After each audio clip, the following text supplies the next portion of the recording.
All right, that seems to be good for now. So let's go ahead and start our 2023 Global Investment Symposium. Thank you guys all for being here today. Super excited to have you. We have a fantastic lineup of speakers for you today. Just really quickly wanted to go through what the day looks like. So we're going to start with a welcome from our very own founder, James Fletcher. He'll introduce Ted Seides. We'll have a fireside chat with Ted. We'll have a little bit of Q&A and raffle in between speakers today. We have Victor Wang joining us from Stockpile. He's going to be doing a piece on investing for beginners. Brian Perry and Stacey Havener will be talking about alternatives and career exploration. Benjamin Tai will do a little bit about blockchain and cryptocurrency. And then we'll end with our career panel with careers in finance. Ian Wright, Ivana Hampton, David Allen, Oliver Daly are all here to talk about the different career options in finance. And I'm going to give it over to James in a second, but I just want to make sure if you're able to have your camera on, please have your camera on. We'd love to see you. And then I do have students who will be moderating some of the questions for us today for the variety of speakers. And you guys know who you are. So what I want you guys to do is after our speaker concludes, I'll call you and then you will ask your question. And then you can look in the chat to find other questions to be able to ask your speaker as well. So I'm still admitting kids, so let's give them a second. But James, over to you for our welcome and introduction. Well, welcome everyone, and I'll just tell a brief story, and I'll then turn it over to the speakers that you really wanted to hear today. But I just want to go back and rewind 7 years for when we started Young Investor Society, and some of you have heard this story before. But basically, I was volunteering at SIFMA's the stock market game, and I was living in Los Angeles at the time, and running a mutual fund, and going in and speaking to students. And I was assigned to various high schools around Los Angeles. And 1 week I was assigned to Roy Ball Academy, which was an inner city high school in Los Angeles. And it was, in a low income community. Probably 99% of the kids were of Hispanic descent. And I remember my coworker, as I was, told him that I was going to speak to Roy Ball students about stocks, my coworker kind of made a comment like, good luck, James, teaching them about stocks. And I walked into the room and I said, as I did most of the time, okay, tell me about your portfolio. What's in your portfolio? And was common, as many of you know, the stock market game, there's you're trying to outperform the market over a 3-month period. So there were a lot of students that would say, triple leverage ETF, or 100% Tesla, or loss-making biotech, or basically as much risk as you possibly can take over a 3-month period. And every time I'd go, whoa, guys, this isn't investing. Investing is, what company do you want to be the owner of 10 years from now, and why? And let's talk about that. And I remember that day at Roy Ball. I'm an emerging markets portfolio manager, so I shared stories about investing in Colombia and investing in Mexico, investing in Brazil, and I shared about companies that we had invested in, and we had a great discussion about business models and what makes some companies better than others over the long run, and just amazing interaction. And as you're all aware, like, stocks are fun when you can talk about business models. It's fun and it's interactive, and I was just so impressed with the interaction. And then with especially with Roy Ball, I said, our industry is looking for people that come from different backgrounds, that speak different languages. We're looking for diversity of thought and diversity of culture. And specifically on my team, we are looking for Latin American analysts. And generated a lot of letters and a lot of response. I received a letter afterwards from a young man named Edgar. And some of you have heard this story before. Is Edgar wrote me a letter, and he said, Mr. Fletcher, thank you so much for coming and speaking to my class. And he said, you may not believe it, but your visit has changed my life. And he said, no adult has ever shown me that they cared before. has come to my classroom and has given their time. And he said, I now want to go to college. I now know that I want to do a career in finance. And he said, thank you so much for your visit. And for me, it was just a 45-minute, visit during lunchtime. But for him, it was a sign that there were adults out there that cared, and that that day I was a bridge between kids like Edgar and the financial community. And that phrase that he wrote, he said, no adult has ever shown that they cared before, just would not leave my head. And I went to someone from Harvard Business School and someone from Fidelity and someone from Merrill Lynch that was retiring. And I said, let's create a program that teaches investing the right way. And most importantly, is that bridge between us and kids like Edgar. And then we started Young Investor Society. And as you all know, it's exploded since then. 7 years later, we're over 1,600 schools in 71 countries around the world. All of you are a sign of that talent and the next generation. But what I'd want just to remember here is that you will hear from some of the best and brightest in our industry today, and they've given their time out of their evenings for no other reason than they want to speak to you and inspire you and answer your questions.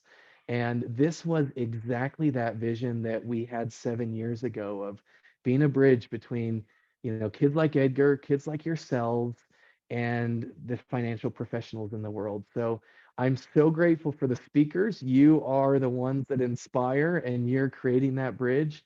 And I'm thankful for all the students that are here today. And as Christine said, turn on your cameras. Let's make this interactive.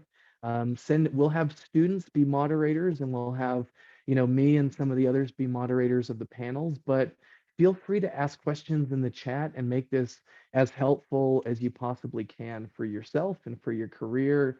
And yeah, hopefully this will be meaningful. So with that, I am so proud to introduce Ted Seides as our first speaker. Ted is the founder of Capital Allocators, an ecosystem that includes podcasts, gatherings, capital allocators summits, capital allocators university, and advisory to portfolio managers and allocators around the world. Ted launched Capital Allocators in 2017. I was just telling Ted before this, I was probably one of the first listeners to Capital Allocators because he gave such great insight into the mind of those making capital allocation decisions in the industry. And since then, the show has reached 13.5 million downloads as of December last year. He's been recognized as the top institutional investing podcast. And Ted previously, we'll talk about it today, previously worked under David Swensen at the Yale Investment Office. He invested directly in 3 of Yale's managers. He co-founded and served as co-CIO of Protege Partners, a successful fund of funds, and he famously made a famous bet with Warren Buffett. And Ted graduated cum laude from Yale University and received an MBA from Harvard University. So with that, Ted, let me kick it off for the first question for you. Maybe this is just a general question. I'm not nearly as good of an interviewer as you are, but one thing I've learned from you is that you like to start open-ended and let people tell their story. So maybe just in a few minutes, talk about how you got to where you are from, working from Yale and working with legendary investor David Swensen, to your bet with Warren Buffett, to Protege Partners, and lastly, Kappa Allocators podcast. Maybe just walk us through that journey quickly, if you will. Sure, I'd be happy to, James, and thanks for having me. By the way, you just summed it up. I don't know if I have that much more to add, but yeah, I got a little bit lucky, but the first job I had out of college was working for David Swensen, who passed away, I guess last year and a half ago. And became the legendary head of Yale's endowment, but nobody knew who he was then. I just had an inkling that I was interested in stocks. I'm not sure I knew what a stock was. And that was the first job offer I had. And I got a few things right in my decision process and a few things wrong. But one of the things I got right is I really liked the people that I met during my interview process. So I joined Yale thinking I'd go for 2 years, or maybe I do my CFA 3 years and go to business school. And I just enjoyed it so much, I ended up staying for 5. And then had an opportunity to go to Harvard Business School, and I went. Coming out, I thought I wanted to pick stocks and just be a direct investor. And I worked at a couple of different managers that Yale had money with, but I never quite found the same footing and mentorship that I had at Yale. And after that time, David had written his now famous book. So I graduated business school in 1999. That book got published in the year 2000.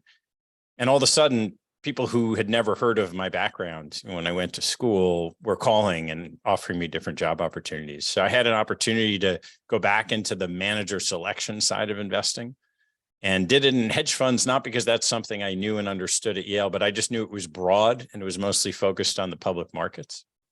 And that turned into a partnership called Protege Partners, which I co-ran for 14 years. Somewhere along the way, I reached out to Warren and made a little bet, and we could talk about that too. And I left after a while, not sure what I would do next. And I did a whole bunch of different things, little projects and different, all in the investment world. And the podcast just kind of came out of that. There was no intent for it to be a business or anything like that. And then over time, it became the project I had that got the most traction. And that's where I am today.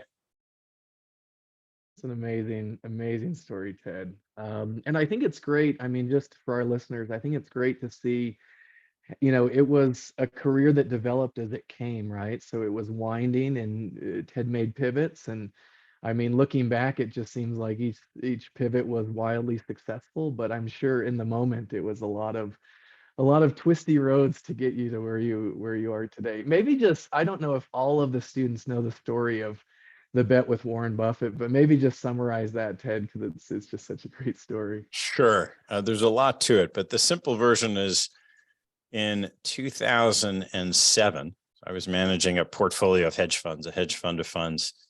I called Warren out on something he had said to a group of students, actually, that hedge funds could never beat the market. And for a whole variety of reasons, I thought that was silly, mostly because the market in 2007 was trading at historically high multiples. So keep in mind, that's 1 year before the financial market crash, the global financial crisis. I didn't know that would happen, but I did think the market was expensive, and hedge funds do something different. So we made a bet for charity that lasted 10 years that pitted effectively the S&P 500 against a group of hedge funds. And it looked really, really good for us for about 4 or 5 years. And eventually the market caught up and Warren won the bet. Amazing, amazing. Yeah, and he featured it in a couple of his annual letters. Yeah, amazing. Okay, so maybe just shifting gears, Ted, you have interviewed thousands of investors over your career. I mean, first at Yale doing due diligence, and then at Protege Partners doing due diligence, and then at Capital Allocators. And then you've written a book on all of your interviews with, and probably Ted has interviewed trillions and trillions of dollars worth of capital allocation in the world.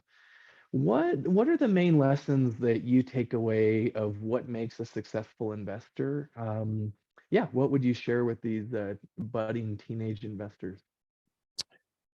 Boy, there are a lot. If I were summarizing that I think is most helpful, the most consistent characteristics are they're incredibly passionate about what they're doing. That yes, money managers that are successful have made a lot of money, but the really, really good ones are in it for the game, and they would probably do it if they didn't make any money doing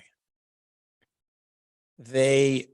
They tend to figure out an investment strategy that just works for them, that suits their personality, right? So not everybody is as calm as Warren Buffett.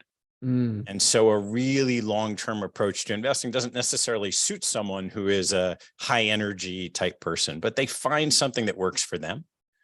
They're always learning. So they're always looking to learn more. And then the last I would say is their temperament. So the people who are really successful really do a good job of weathering hardship because the market serves that up quite often.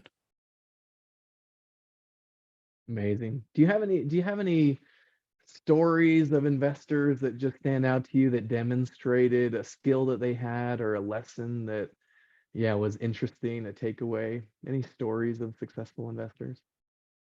Boy, I feel like I tell a story every week on the podcast. So the Yeah, you one do. that's most top of mind now happens to be the one that came out this morning. That was with Tom Steyer. So people listening might remember Tom because he ran for president a couple of years ago. Oh, Well before that, he founded what's one of the largest, maybe top 25 hedge funds called Farallon Capital Management. And I believe he started it in 1986. It might have been 85. No, I think it was 86. And he is remarkable. You listen, you could tell he's sort of fun and funny, very matter of fact. He says things that sound obvious, but he says them in a way that other people just wouldn't. And you feel those threads that I mentioned. He's incredibly passionate. He figured out early on a strategy that was really about risk control. And he's a conservative guy. And so you could sort of hear that through and through. And someone who, you want to talk about always learning, started as an investor, and then he retired to try to help the climate, not because he cared as much about trees as he did about people. And he just felt this, people are going to have immeasurable suffering if we don't do something about the climate. And that led to running for president. And now he's back to investing focused on the climate. So there are so many stories. I mean, in fact, we're doing one or two every single week on the podcast. amazing, amazing. I haven't listened to that one yet. I'm excited too. Ted, I have a couple other questions, but I do want to give it over to the kids. So feel free, I'll ask one more question and then feel free to type questions into the chat, or if we have a student moderator that wants to ask a question, that would be great. Maybe just a question on alternative asset classes, Ted. So, so for those of you who aren't aware, David Swenson from Yale, one of the reasons he was so legendary is he introduced more investment products than your typical, standard equity, standard fixed income products. And, on your Capital Allocators podcast, Ted, you've had a mini series with cryptocurrencies, you've had many series with impact investing. Maybe just talk about how you've been able to incorporate alternative assets or new asset classes into portfolios, professional portfolios. Yeah, and then any specific comments on cryptocurrency, our students are always interested to hear about it. Sure. Well, when I started my career, I was in a very strange and unusual situation that I learned really what a stock was the same day I learned what a hedge fund was and what venture capital was and what private equity was, because that's what was in Yale's portfolio, all the way back in 1992. So the core idea is that so-called traditional assets are stocks and bonds. And you can create any type of risk profile you want with stocks and bonds. People think about 60% stocks, 40% bonds, 70%, 30%. But for the most part, your return objectives and the risk you're willing to take come out of something that looks like a stock and bond portfolio. David was really the but probably the pioneer in saying, well, those are really only two assets. And you're going to do much better off if you can diversify. So think about better off, meaning you can get a higher return with the same level of risk, or you can have the same type of return, but with lower risk. And so he looked at all these different other ways of participating in markets that would get you some combination of a stock and bond risk profile. But if they behaved in different ways, you could construct a portfolio that had better characteristics from risk and return. And so those were things like you read about private equity and venture capital. Those are on the riskier side of the ledger. He added real estate was always kind of a core asset that's somewhere in between stocks and bonds. Assets like timberland and farmland have a lower risk profile. And then hedge funds were sort of somewhere in the middle where they're trying to get the types of returns that you can get in the stock market for less risk. And there's a lot of science in portfolio construction But what it comes to is when you mix these different assets together, if they behave differently, you can get a better portfolio to achieve your objectives. Awesome. Awesome. Perfect. All right. I have Ryan Ayers who has a question for you, Ted. So, Ted, obviously your bet with Warren Buffett is a pretty legendary conversation point in the active investing versus passive investing debate. How do you think AI technologies such as Chat GPT will change this debate as time goes on and the technology develops? Thank you. Excuse me. Thanks for the question, Ryan. I am happy to say I don't know. It's too soon, right? We're seeing ChatGPT explode. I think it's still too early to figure out applications more than watching you guys and my kids make sure you're not cheating when you're doing research papers, because my God, is it incredibly effective at that. It hasn't hit the investment landscape yet. I mean, there are a lot of machine learning and AI efforts to speed up the processing of data, particularly in certain types of quantitative strategies. But I don't know the answer to that yet. I think it's way too soon. Got it. Thank you. I have Ronan who is going to be asking his question next. Yeah, thank you. So I was wondering, like, what was the hardest part of starting your own podcast? Since I know it's really hard to like market it and get a lot of traction under it. Yeah. The hardest part was the 20 years that I spent investing before it started. Because by the time I started the podcast, I think my first 50 episodes 48 of them were with friends. So there's sort of two sides of that. You could think about how do you get guests on the show, a little bit about how do you do the interviews, and then how do you get an audience? I didn't pay a minute's attention to the audience. I just reached out to a bunch of friends. We recorded the conversations and we shared them. The audience found it on its own. So I wouldn't say that there was any savvy entrepreneurship that went into the marketing of the show. It just, because of my years' experience, I had access to a lot of really fantastic investors who aren't normally in the public eye. And then giving them a platform to help them tell their story, it just resonated and got its own audience. But it was not at all by design.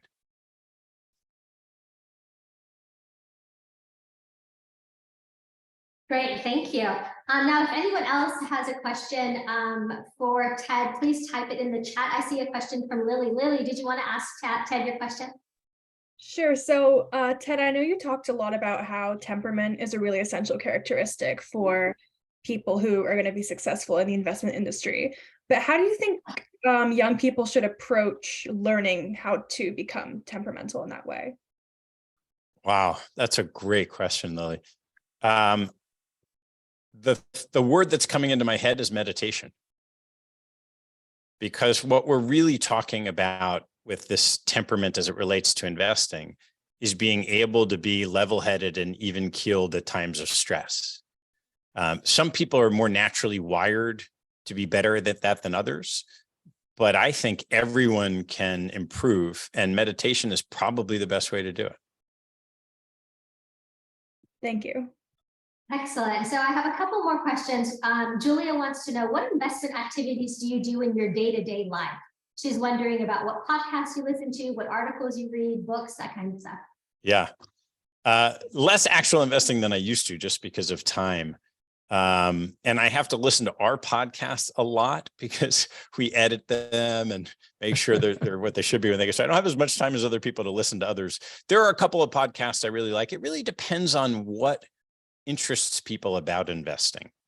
So if you're really interested in learning a lot about companies, I would recommend the Acquired podcast or Colossus's Business Breakdowns, which are just remarkably good. And then I've always been an avid reader of things in and around the investment world. In fact, we have, I think we share it on my blog. I put out a list of all the things that I read regularly. So I think that's available on our website under the blog. It's hard for me to pick out one or two because there's a lot on the list. Excellent. So Ted, I have one last question from Krishna, who's interested in the emerging world of NFTs. I'm curious about your thoughts on the potential of this new market. How do you see NFTs evolving in the years to come? And what industries or applications do you think will most be impacted by this technology? Sure. Well, I think the first thing, we're talking about Warren Buffett and all these things, it helps to distinguish the business or the value of what the NFT is from what the price has been. Because the last couple of years, the price action and everything around crypto was insane, and really got to prices that never would make any economic sense. But that doesn't mean that there won't be underlying technology that exists and continues to grow. So the first iteration of NFTs we've seen, it's collectibles.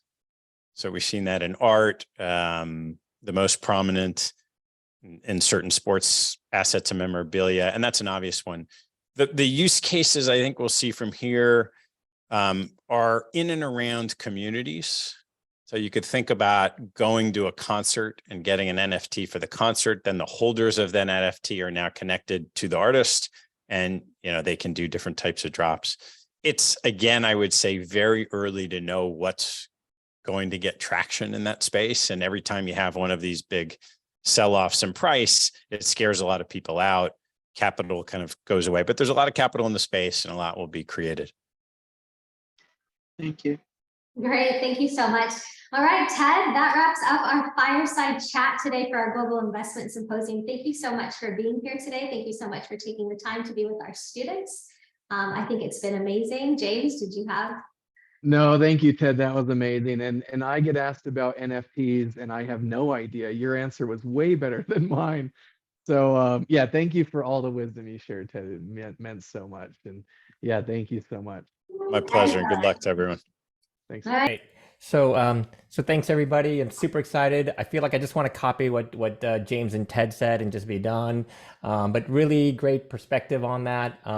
James, you mentioned the idea of that bridge, and that's actually what I'm going to talk about today. It's just the idea of like, where does that bridge come from and how do you cross it? So, just basically like how you get anybody to start in any way. I think James, that's just such the biggest challenge, right? And so thanks for teeing it up. I'm like, okay, great. I think he just like knew what I was going to talk about and just like lined me up for it. So, so a big, huge thanks to Young Investors Society.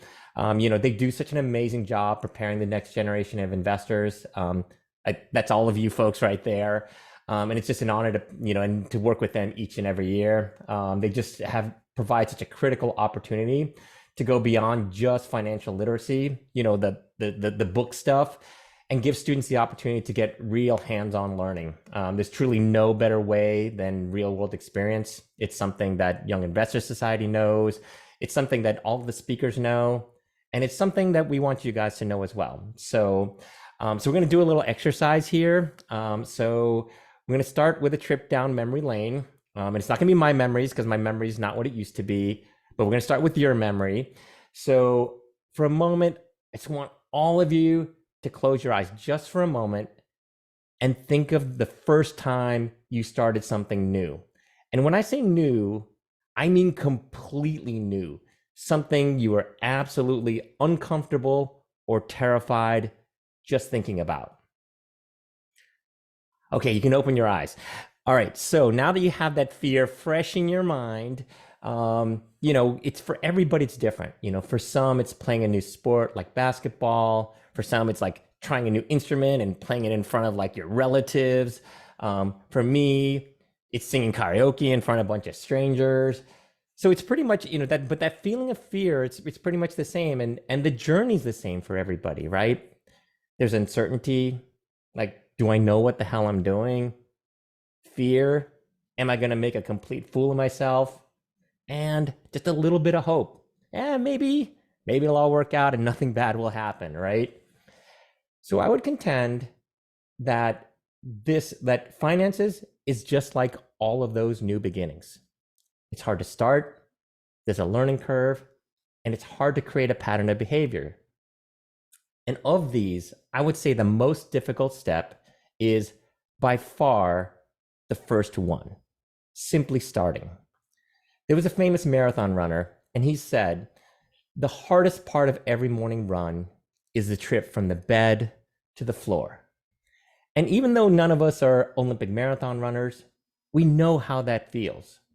So whether your journey is 26 miles or 26 feet, the most difficult step will usually be the first one. And I'm not talking about the steps to decide something or the first step to learn about something, because those steps really don't require any courage. There's no consequences to failure. There's no consequence to giving up. There's no shame. There's no embarrassment. What takes courage is action, a tangible action, like dribbling a ball for the first time, singing that first song in front of people, or for most people, buying that first stock. Those first actions will create a path to true understanding and excellence. Look, you know you're not going to get good at basketball by reading about basketball, and you're not going to get good at singing by just reading the words. Literally, literacy is simply not enough. Real action and experience is going to make all the difference. So let me give you some data to illustrate that point. Governments, nonprofits, and financial institutions spend about $670 million every year to provide financial education to consumers. And more states are starting to mandate personal finance courses. And those are great first steps. So the government and schools are trying to do their part, but it's just not enough. Let me give you a shocking fact. In 2014, researchers analyzed over 200 studies to understand the importance of financial education. And what they found was that financial education programs explained only 0.1% of the difference in financial behaviors. 0.1%. And James, I with all the Harvard background that's in this room, Harvard researchers found that being exposed to financial education programs in high school was unlikely to have any effect on an individual's likelihood of investing their finances. It's pretty shocking. Financial literacy alone is simply not enough to change people's financial trajectory. Financial literacy has to be combined with financial experience. Look, the stock market, you guys read all about it all the time. Someone's getting rich, right? And sure, it would be great to have all the money and know how to get into that. And maybe someday you'll have it. And whether it's you're waiting around for some extra cash, or you're trying to get more knowledge from reading books, maybe you're a little bit older, a little wiser, or maybe just a little more adventurous. The problem is, for most people, someday becomes never. But for most of you, someday has already begun. You've already started your journey. You're studying, you're learning, but the key is making sure you don't stop there. Start building your experiences, the real world experiences, the kind of experiences where sometimes your investments go up and sometimes they go down. And so the key is to make sure to focus on the learning, not the wealth. Just like in basketball, you're not going to make every shot. If you worry about making every shot, you're just not going to shoot the ball at all. So you have to make sure to keep shooting and just keep learning. And most importantly, I hope that all of your learning experience is not the end of your journey. So many students and families never have the opportunity to take these first steps that you're taking right now. We live in an unfair world, and you, yes, like all of you, have the chance to share your learning, your knowledge, your courage with those around you. I hope you'll all take the chance to share your experience with your friends, family, and especially those that may not have the same opportunities or exposure to investing as you do. So when you've already started your journey, I hope you'll help others start theirs too. All these lessons apply to almost everything you're going to do. You will always start as a beginner. You're going to be nervous, hesitant, unsure, but you will rarely regret starting, trying, and learning something new. If you succeed or fail at any moment, you're still learning, because learning is on the other side of a hill called adversity. And you can make that journey even more rewarding when you take someone else along with you. So as I wrap up my time here, I want you to take away 3 important things to carry with you and apply to all the things you're going to do, and not just investing. I want you to work to always get started, to make sure you learn by doing, and help others get started as well. Thanks for listening. You know, it's a crazy 2023. I don't know what's going to happen, but I want to thank you for spending the time to be here. And it's great just meeting all of you people. So very exciting. Thanks. Thank you so much, Victor. I do have a question from Christiana. Christiana, did you want to ask Victor? All right. So thank you so much for your insight. So I was curious. So what advice would you give a beginner in terms of helping others staying disciplined and sticking to your goal and continuing down your path of learning, as well as avoiding emotional decision-making, fear-based sudden decisions when it comes to investing? Oh, that's a great question. And that question does not apply just to new investors. I think we can all agree to that. So I think one of the big things that we understand is when we talk about confidence, right? I think when you have not like really informed confidence, not just exuberance, I think you're able to weather those like ups and downs. I think what we see a lot with our platform is when people kind of know, they just keep reacting, right? And I think one of the things is just to have the conversation with them. I have 2 boys who always want to like buy and sell like on a consistent, persistent basis all the time. And the biggest question that slows them down is asking, tell me why. Why do you think you want to do that, right? It's challenging now because the cost of trading has gone to 0. So there's not a kind of a trading penalty other than taxes. But really what's important is to make sure you have an open dialogue. I think when we look at our platform, which is really, you know, around having kids and parents, you know, invest and talk together, that's kind of one of the things that we say. The most important part of our product is initiating a conversation between parents and kids, and for kids to have conversations with peers that actually have the informed decision. I think the fact that you have a lot of, you have places like Young Investor Society that talks about bigger things rather than, oh, I heard this, or I saw this on TikTok. I think any sentences that start with that are usually a big red flag. But I think that's where, you know, understanding of the fundamentals is really just a key thing, right? I think anytime you have an argument with somebody about something, it's like the more informed and calm you are and confident you are in the facts, that's going to help people ground themselves. But we also keep in mind that sometimes let them do bad things and they kind of see the outcome, right? It's going to be erratic. It's going to be uncertain. So I think that's a good way to also know, like, you know, where the limits are of like, okay, here's the likely consequences. And, you know, you have to remember, they're going to sample a very small window of time, right? So even though you're right, they might be right for a moment, but you know, in the end, you know, the fundamentals are always going to come through in the long term. Great, thank you. Anish Sudala has a question for you. Hi, I was just wondering, like, how can we, as young investors, society members, like, build bridges for like our local community and peers? Like, how can we kind of get them interested in like learning about personal finance and kind of get them engaged?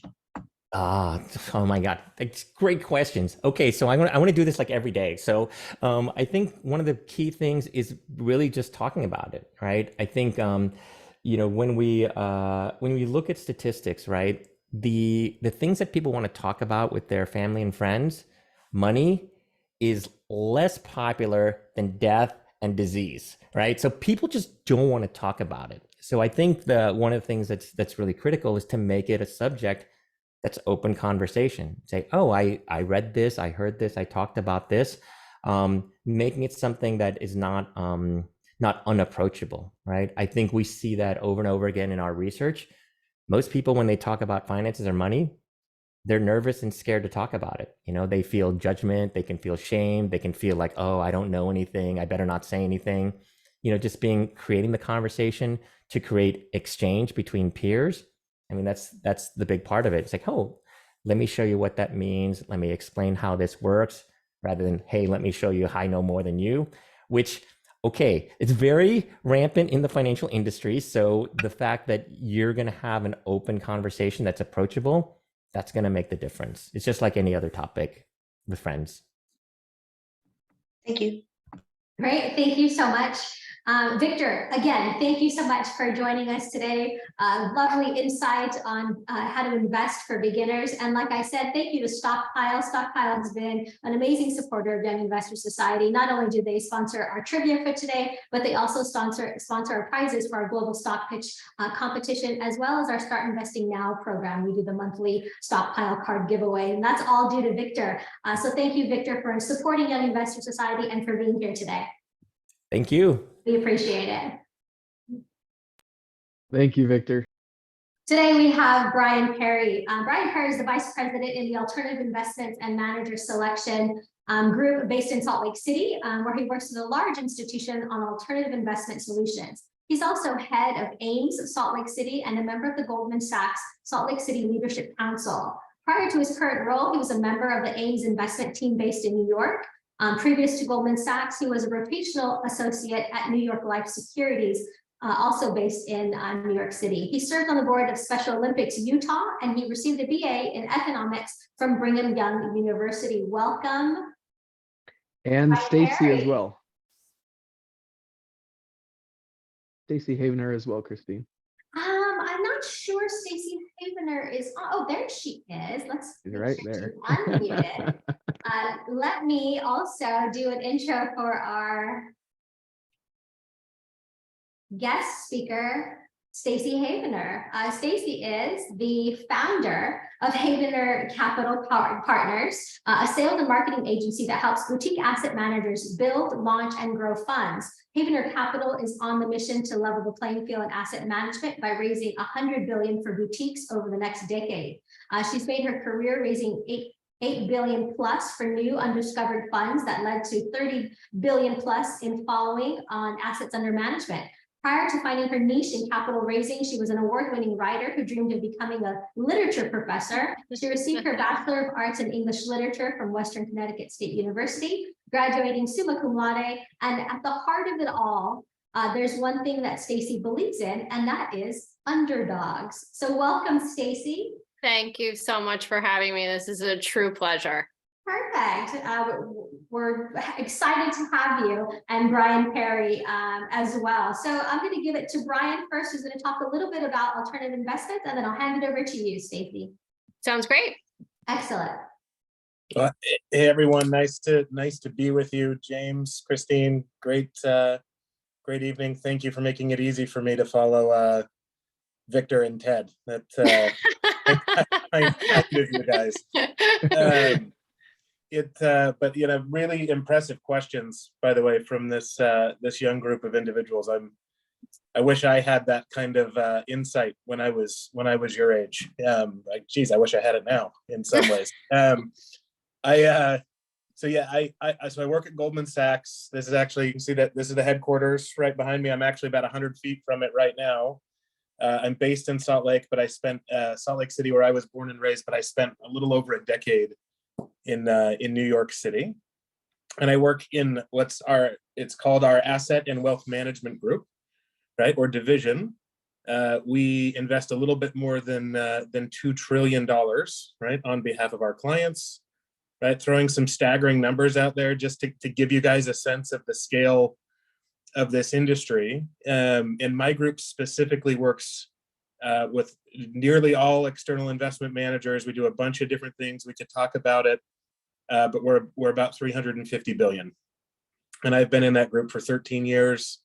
Been very, very fortunate in my time at Goldman, and now I have the privilege of leading the Alternative Investments Group in Salt Lake, which is, unbeknownst to many, a little over 100 people in Salt Lake, which is amazing, right? And I work with fortunately for me, unfortunately for them, some of the premier institutions in the world, the biggest allocators, which means I spend a lot of time on an airplane, which my wife doesn't love. But I've spent half of my time in private markets, which we'll talk about, and another half of my time in the more liquid side, but all alternatives, right? And it's been terrific. Alternatives, I can almost say, is in Ted talked about this and James talked about it a little bit, is almost a misnomer now, because alternatives, what does that mean? Generally was it's an alternative to stocks or bonds, right? And has historically been a relatively small part of portfolios, particularly on the retail side or the individual side, been a little bit larger on the institutional side, but would say, and we're certainly see a pretty significant shift there.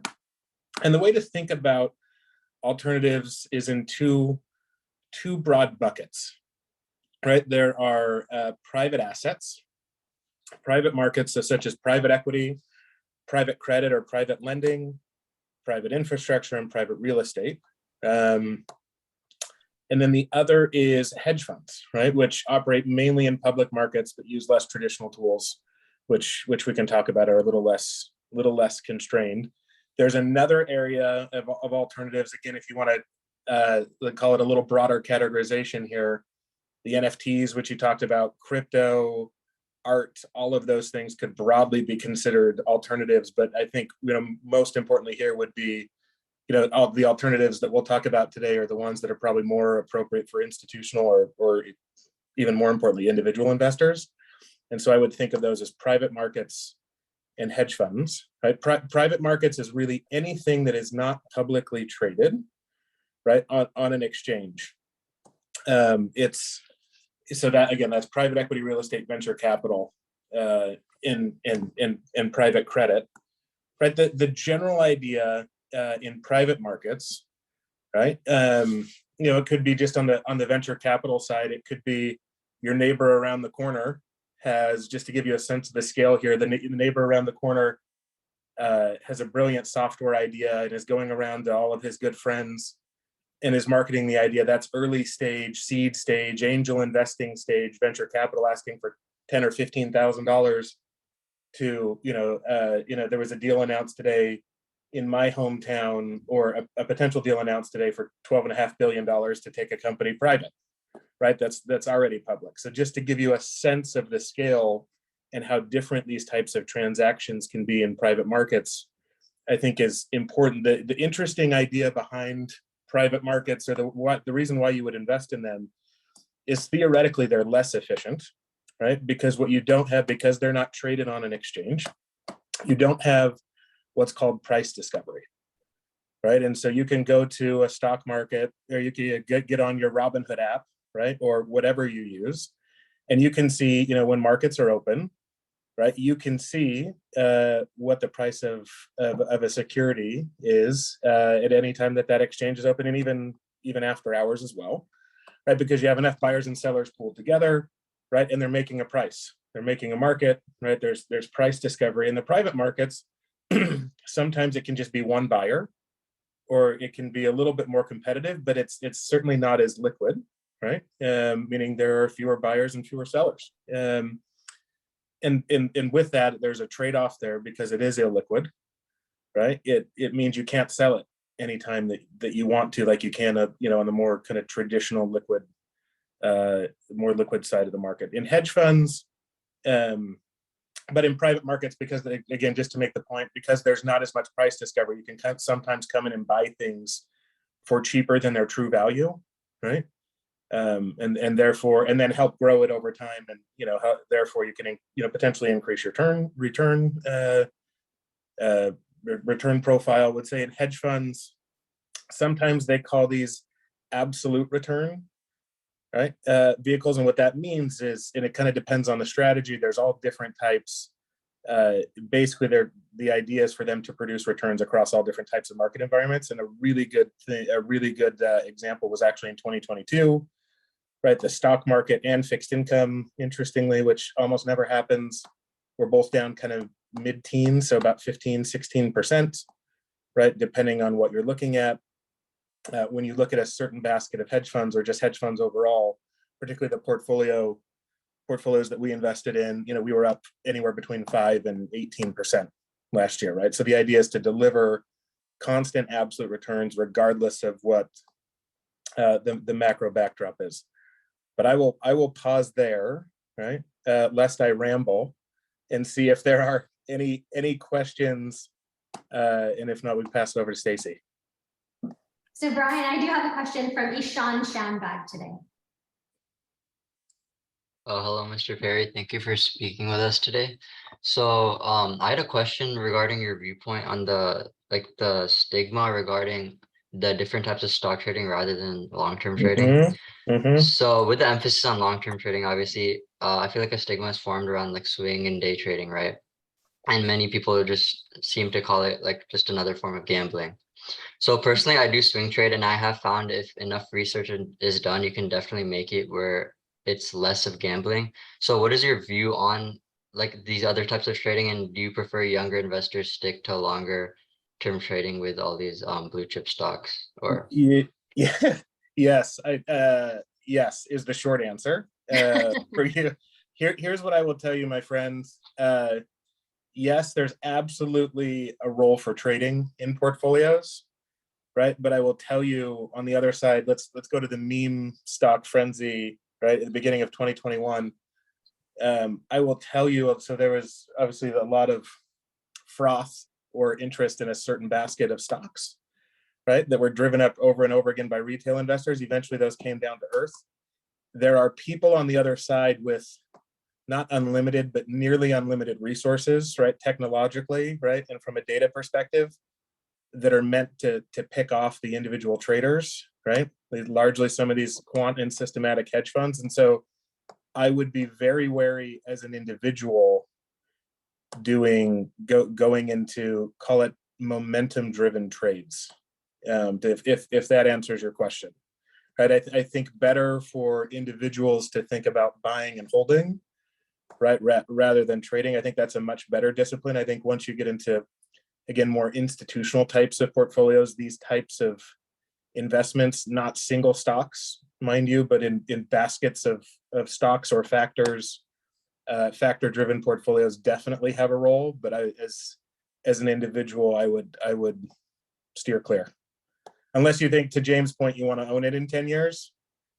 There's a lot that can move really, really quickly, and you no reason to gamble, which is what I would call it, right? When especially when you're age. Great question. Excellent. I do have a question from Peter. Peter asks, do you think individual investors can be successful in trading futures and Forex? That one versus kind of the meme stocks or momentum stocks, sure, you can take a view on that. I think the nice part about futures and options is that it can be a little bit more structured, and if you're deliberate, I think you can limit your downside, right? Which if I were you, I would be focused on. But absolutely, I think you could. Again, there are very, very sophisticated people that have been doing this for a long period of time, right? That do this in portfolios. I think you want to be very, very, very careful, right? I'll give you an example, right? Most of the hedge funds and even the private equity funds that we work with, it is exceptionally rare for them to have any position in their portfolio, on the private equity side, greater than 10%. That's not to say it doesn't happen, right? And depending on the type of hedge fund, anything greater than 5%. Sometimes they'll go a little bit more, right? But at a minimum, that's 20 positions. In many of these portfolios, it's thousands of positions. And so absolutely, do I think you can engage in those things? But if that's the single thing you're doing, I'd say you're kind of set up for failure, right? The fundamental principle of active management is you want as many different unique drivers of return in your portfolio as possible, right? And so if you're just making one consensus bet or one stock, it may feel really good for a long period of time, or for a short period of time, sometimes even a little bit longer than that, but over the long term, it's not going to work out well. Great. So the answer is yes, but have a diversified portfolio. Perfect, Brian. Thank you so much. I'm going to give it over to Stacy. Stacy Hagener has joined us today. She's going to be piggybacking on Brian. Stacy, welcome. Thank you so much for having me. And Brian, that was awesome. Like, you touched on so many things that I was thinking about as well in terms of trends. But I have to say, there was a question in the chat that I want to know the answer to. Can I ask you it, Brian? Absolutely. For sure. Yeah. For sure. Okay. What skills helped you become a vice president at Goldman Sachs is the question. I want to add something that are maybe outside of the realm of investing. Ooh. Ooh. That is a loaded question. Yeah. So here's what I'd say. I have been incredibly fortunate with amazing mentors, right? All along the way. And so I think you guys, the advice I would give you is I've had people that have invested in me over a long period of time, right? As a sponsor, as a mentor, and continue to do that. I would say one of the skills that I've been fortunate to have is I'm generally pretty easy to talk to and pretty friendly, right? And so I make friends relatively easily. And so I've kind of been able to curate what I call my own personal board of directors. Love it. Right. And so, those are people both, that I've met in industry at Goldman and elsewhere, even some completely outside of industry. But when I have decisions to make, that I can go to. So I would say that certainly is important, because this is a relationship. It's a relationship driven world, but let alone a relationship driven industry. And so the more people that you can know that care about you and care about your outcomes, I think the better. Love it. And it's like we sort of set that up. We didn't, but I love that, because I think what's so important here is, even though we've spent so much time talking about investing and Brian shared his knowledge on it, I caught a little bit of the previous speaker before that. At the end of the day, this is still a people business. And I think, Brian, you hit on that so perfectly. Well, I wanted to maybe pull on a little bit of a different thread from what Brian said, because Brian works at Goldman, and that's obviously a very big company, and he shared those staggering numbers with us. And I'm at the complete and utter opposite end of the spectrum. Okay. So the business I'm in is with startups. So think about like all the cool things happening in venture capital, in Silicon Valley, all these people starting businesses. It actually happens here in the investment space too. Hi, James, and your team, right? Because sometimes people have a job at a big company and they decide, you know what, it might be cool to start my own thing because I believe in something different, in something special, in something unique. And in order to express that, I need to do it in my own structure at my own company. So it's kind of interesting to think about both sides. One is not better than the other, they're just different. And so specialization is something that we see as a really big trend. Because again, if you have all these big companies that are offering all these different flavors of investing, and maybe it's, strategies that don't have a lot of opportunity to generate alpha. So, something that might be better expressed as a passive investment, for instance, a large cap US equity strategy, let's say, that could be just an index fund. Well, how, if you're a startup or a boutique, are you going to compete with that? Some big company offering a portfolio of all the stocks at a very low fee, totally contrary to what a boutique or a specialist is going to start. So there's room for both.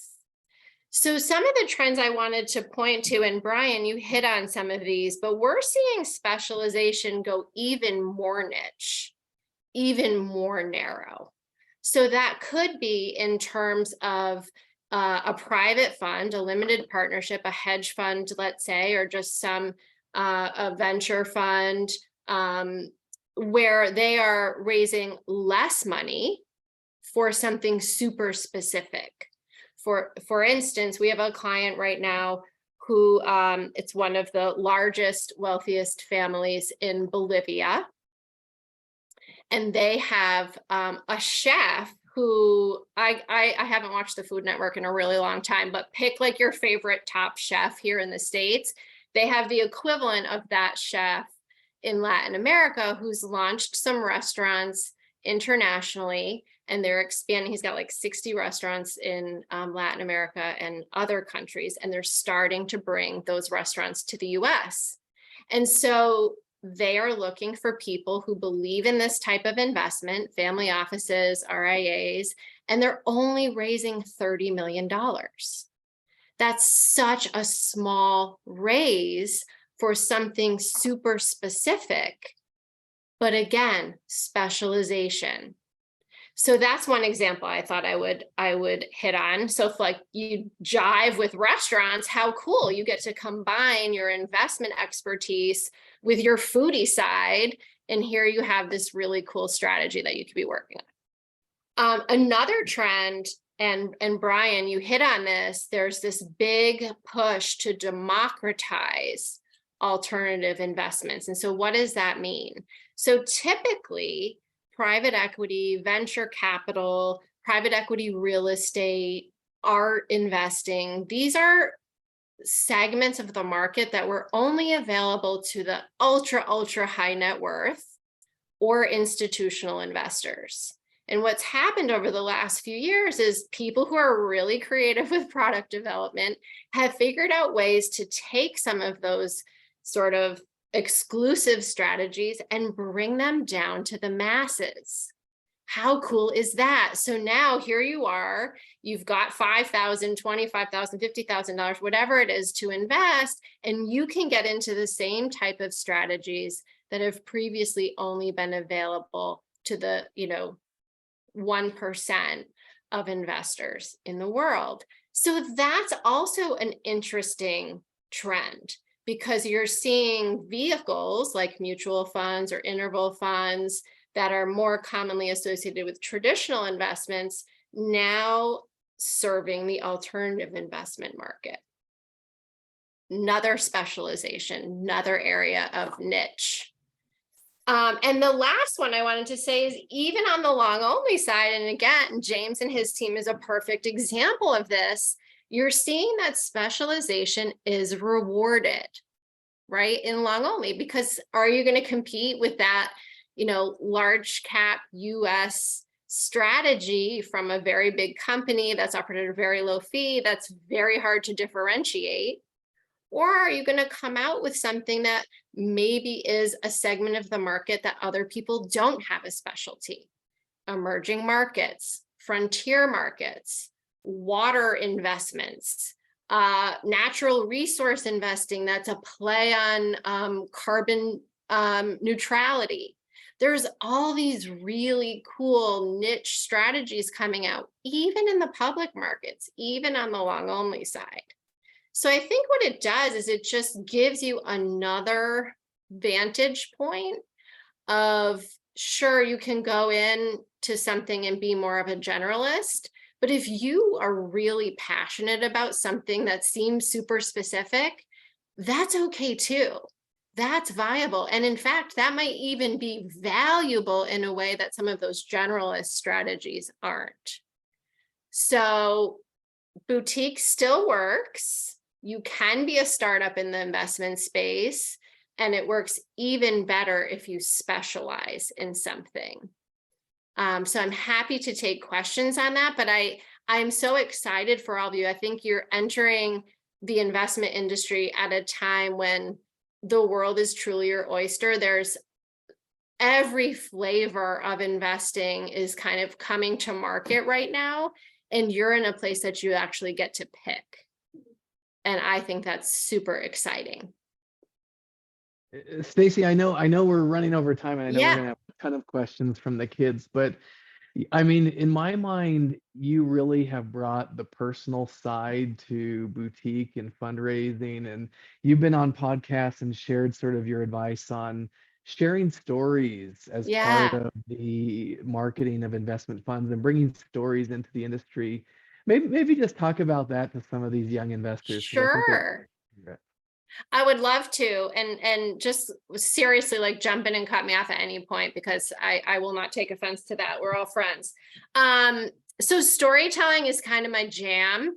I wanted to be a writer. So the fact that I'm here is like, that's a story in and of itself. But I think going back to specialization, what makes me different is that I bring words to a numbers industry. And I didn't do it intentionally, by the way. I didn't like sit there and I was like, this is going to be an amazing strategy. I will tell stories and it will work. I only did it because that is what I loved, and that is my comfort zone, and that's what I went to. But what I think James hit on is that it did work. And what we realize is 95% of decision making is subconscious. And so if you think about that, even though we're all in this biz and we all are smart and, we have these decision and due diligence processes, at the end of the day, our heart is involved in the decision. And I think often in the investment space, the heart gets left out. And so when you bring it back, when you tell the stories of the people founding these boutiques, or you tell a story of an investment that a fund manager is making, it brings things to life. People can connect with stories.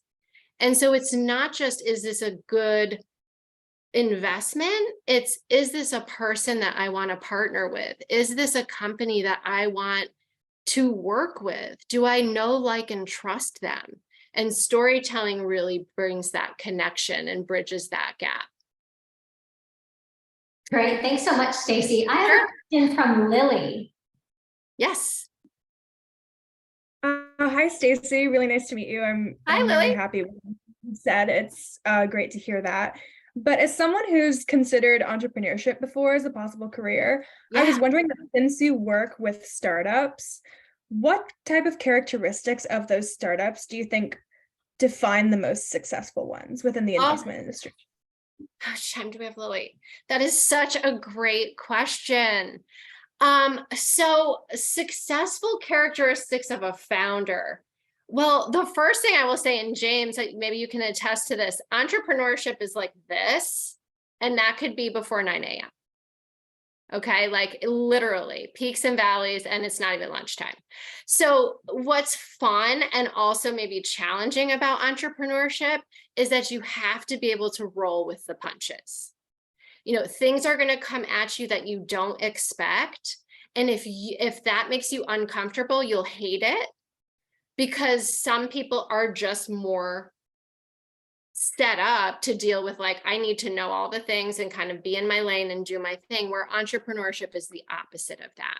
So it's a blessing and a curse. I think if you love it and you vibe with it, then it'll always be something new. There's always something happening, good or challenging. And it gives you such kind of spice and variety to your days.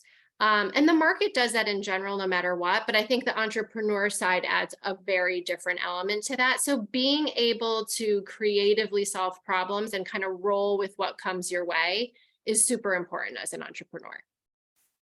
Thanks so much, Stacy. Absolutely. Thank you, Stacy. I am going to combine the next two questions for you. The first one is, how much capital would someone or a group of people need to start their own boutique? And the second one would be, what career or personal advice would you give to your early college self? Oh my gosh, such great questions.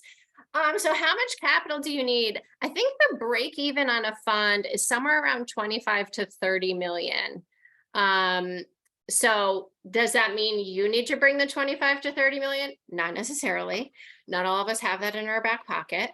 What we've seen, kind of a cool thing happening on the boutique startup side, is we've seen some of our founders actually raise operating capital. So very similar to what might happen for a startup in Silicon Valley, let's say, raise operating capital to give them some runway to then go raise money for their fund. So that's one way that you can get the working capital to run the business while you're getting your fund set up and going and finding investors. And we've even seen some founders use crowdfunding for that. So that's kind of a world colliding sort of thing that's new and interesting and cool. As for what advice would I give my college self, you know, kind of going back to what Lily said, I never envisioned myself here. Like, I just didn't think that, I didn't even know what I didn't know about the investment space. But because I was open to opportunities that came my way, I found a place where I really feel at home with a group of people that I think lift me up and that I have a skill set that can lift them up too.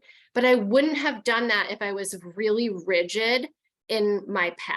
If I had said, I'm going to be a literature professor and that is exactly what I'm going to do, and I'm going to do nothing else, I would have missed out on this incredible opportunity. So sometimes you just got to play the cards that you're dealt, and you never know what's going to come at you. It could be the blessing of your life, and you have to be open to it. Great advice, Stacey. Thank you so much for being here. Yes, Brian Perry, thank you. Stacey Havener, thank you so much. You guys were fantastic. I hope you Thank you, guys Stacey. enjoyed your Thank you, time Brian. here. We really Amazing. appreciate you. Amazing. All right, Benjamin Tai, he has 20 years of trading and structured finance experience, which led him to senior leadership roles at Merrill Lynch and AllianceBernstein, where he led business strategy and managed profitable distribution teams in Tokyo, Hong Kong, Singapore, Seoul, and Taipei. Ben looks after product development and trading for Wave Financial, and he also holds numerous security licenses. Some of Ben's accomplishments include being the head of alternative investments Asia at AllianceBernstein. He's the CEO of MLSC, which is the head of Asia Commodities Bank of America Merrill Lynch, head of structured products for Merrill Lynch Asia, as well as a crypto finance lecturer at the Anderson School at UCLA. All right, Ben, welcome. Thank you very much. I hope everyone can hear me okay. I know we're running a little bit behind schedule, so I'll talk pretty quickly. With Stacey, thank you very much for your presentation. I think it teased me up actually quite well. So I am actually at a startup asset manager. We focus in the blockchain cryptocurrency space. I come from a traditional finance background, and I work on interesting products. So that all lines up with kind of the previous discussion. I think the most interesting product that I had worked on actually while I was at Wave is something probably not all of you can even invest in. So we started a Kentucky whiskey fund. So about 2 years ago, invested it. The first marketing session was the day before they shut LA down for COVID. And so it was a tough raise, but we did that. We now own about 500,000 bottles of whiskey in Kentucky, and it's doing extremely well. The distiller we bought the whiskey from also was bought by Campari, the Italian guys. So all in all, everything is working out quite well there. So from an investment perspective, and that's something that was interesting, something wanted to do, and went and did that. So taking a step back, just a quick one on my background. And I know there's been a bit of a career discussion because this is a kind of a career-oriented conversation. I started as an engineer. I realized people are having more fun in finance. So I went to business school, and then I went out to Asia and spent 15 years in Asia in finance. I spent 12 of that with Merrill Lynch. I ran structured products across equity and fixed income across Asia. And then thereafter, I took over as a head of commodities. So I did commodities for a bit also for what was at that point Bank of America Merrill Lynch. Went through the financial crisis, in the morning at a golf event in the morning with clients. I heard that Bear Stearns went out, and then in the afternoon I heard Merrill Lynch was bought by Bank of America. So interesting times, went through all of that. Thereafter, I moved over to the buy side. I spent 3 years as head of alternative investments for AllianceBernstein, and that was also a very interesting experience. Certainly a very different pace of business compared to being on the trading floor for 12 years, and dealing also with different asset classes. At AllianceBernstein's alternative investments, we're talking about real estate, we're talking about infrastructure debt, we're talking about a lot of kind of more exotic assets such as hedge funds, fund of hedge funds, liquid alts, and so forth. About 8 years ago, I decided to move back to the US. and went down the rabbit hole of blockchain cryptocurrencies. With my traditional finance background, I found the space to be fascinating. I really felt like it was kind of the next phase of what finance could potentially look like, and decided to go down that path, and did quite a number of different things in the crypto space, really more on the enterprise side, and realized I wasn't an enterprise person. So pivoted back into finance and decided to start my own investment advisory firm with a number of partners. So about 4.5 years ago, we started Wave Financial. We actually just relabeled ourselves or rebranded ourselves as Wave Digital Assets as of March 1st. So that's something new. We are an SEC registered investment advisor. We've been registered with the government since day one. We really wanted to be very compliant. When I was in Asia, I was based in Tokyo, Hong Kong, Singapore, and Taiwan.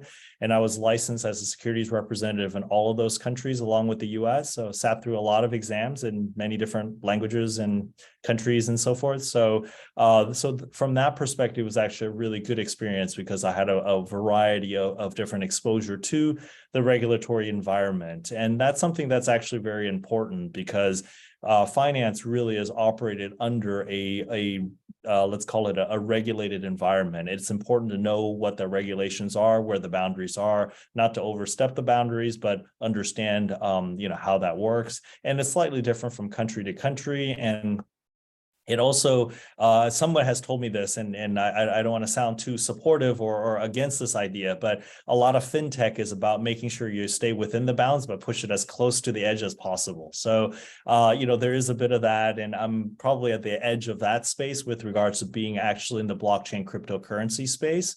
But because of my background, I really wanted to make sure I do it in as compliant a way as possible. And regulations is one big part of, things that we're looking at, things that we're facing to try to, make sure that we're staying within compliance while being able to, make investments for our clients and being able to deploy and do different things. So, that's certainly something interesting. And before I get into Wave Financial and what I do on a day-to-day basis, I also teach crypto finance at the Anderson School at UCLA. I teach a Master of Financial Engineering course, been doing that for 2 years already. I'll be teaching it this fall also.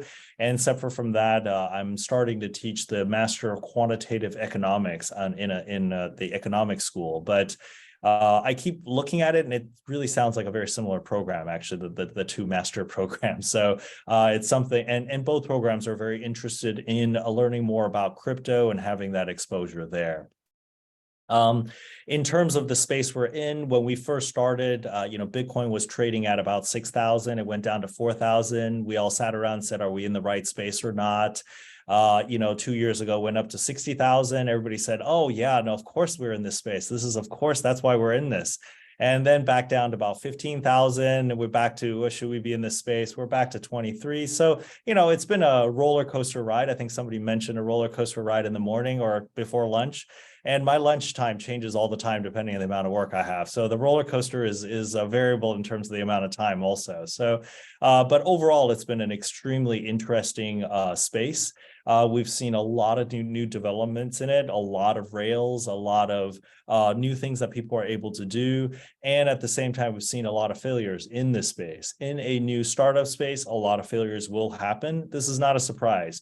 You probably have heard of VC stories where they say they invest in 10 companies, break even on 2, have a home run on 1, and write the rest off. Well, the 7 write-offs, those are the ones that are, not doing well. And you do see that in every space, including crypto. It's just in crypto, I think everything happens in a much shorter time frame.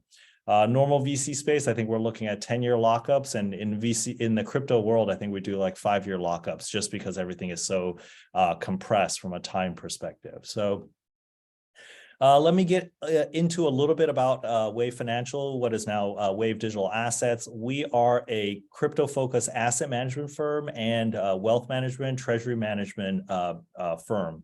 On the asset management side, we run a number of different funds. We have on the more market side, we have an index fund, we have a crypto derivatives fund, we have a yield fund that takes advantage of DeFi and the latest technologies in that space. And separate from that, we have kind of the less liquid side of our business. We have more on the crypto VC, where we're investing in early stage startups in the blockchain and cryptocurrency space. We run an ecosystem fund for one of the protocols called Cardano. We run a liquidity provisioning fund to provide liquidity to some of these traded markets where liquidity is not available in the newer markets. We run the Whiskey Fund, and we run an NFT fund, which is a combination of venture cap, and also we invest in the underlying NFTs really on the collectible side. So, as far as I know, that is a pretty wide scope of what we do in terms of crypto, and probably wider than most other firms that are out there. And that's intentional. We're really trying to figure out where the edges are with regards to the business and what we can do there. So that's on one side. And on the other side, we do wealth management and treasury management, where we manage large clients on the institutional side and on the corporate side with regards to their crypto portfolio, and making sure that they get access to all the capabilities we have. And as a trading firm, we have a lot of extensive capabilities onshore, offshore. We trade on exchanges, we do OTC, and we do all sorts of different things. And the reason I bring that up is I think a few people had asked about whether they should be, punting their own positions in certain things. And I think the same is true in crypto. There are a lot of professionals now in this space. I think it's still a little more nascent. There are still more opportunities to be able to make small gains here and there. But overall, I think this market is also maturing a bit. So it is getting a little more difficult. Some of the largest institutional investors with their teams of PhDs and years of software development are coming into this space and taking out some of the easier opportunities to do. And that's what makes it a bit more difficult for retail investors to do short-term trading to try to capture yield in the crypto space. I think it ends up driving the retail investors into trading smaller and smaller tokens that large institutional people would not naturally get involved in. So that is a big picture of what we do during the day. We continue to develop new products and new strategies. In terms of strategy on the asset management side, we're now looking at what we're calling RealFi, which is connecting traditional finance to decentralized finance. We're actually rolling into emerging markets. We're going to start in Africa. We're probably looking at Asia next to really support small, medium enterprise lending and microfinancing in terms of providing liquidity into these markets and capturing the high yields that are available there. We would probably run a VC fund that would support the platforms that are rolling into this, and we would run a yield fund that would capture the yield themselves, and both of which are investments just in kind of different format. One's kind of like an equity investment, one's kind of like a fixed income investment, if you think about it that way. And we're planning to do that. We're planning to deploy that on a decentralized platform in terms of using the blockchain technology and cryptocurrencies. So that's one direction. The other direction we're looking at is doing wealth management or treasury management on behalf of governments, on behalf of bankrupt entities, on behalf of larger institutional clients who ended up with crypto that they don't really know what to do with. They don't know how to generate yield on it. They don't know how to properly dispose of it. A lot of times they don't have access to international exchanges where a lot of the liquidity is. And that's an area we want to step in and potentially help out on. So these are all new areas that we're working on, and along with the existing field. So we're seeing a lot of new and different development here. So, for me, I think this is similar to some of the previous discussions we've had today. It's probably a little bit difficult and probably a little bit too hard to start an asset management company to do index funds at this point.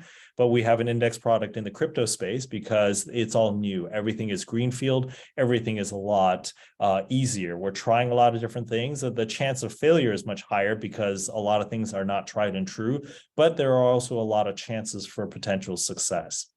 When we first launched, we were hoping to get over 100 million soon. At our peak AUM about a year and a half ago, we actually went close to $2 billion. So, it is actually not very hard. It took us 2.5, 3 years to build that AUM.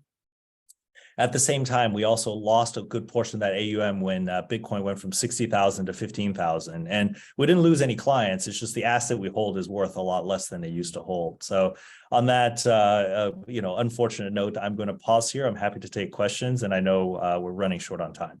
Perfect. Well, thank you so much, Ben. I do have a question from Felix Peng. Yeah, thank you for talking about all that. My question was, how would you respond to people who just say like crypto is gambling or crypto is just throwing away money? You can certainly use crypto to gamble, and there are gambling sites that are run on crypto. So I wouldn't say that first statement is incorrect, but I think, similar to the previous discussion that we were having with this session, some people can use stocks for gambling, right? What does, GameStop look like? What does AMC look like? So there are discussions of using certain instruments. It's really about looking at it from an investment perspective rather than from a gambling perspective.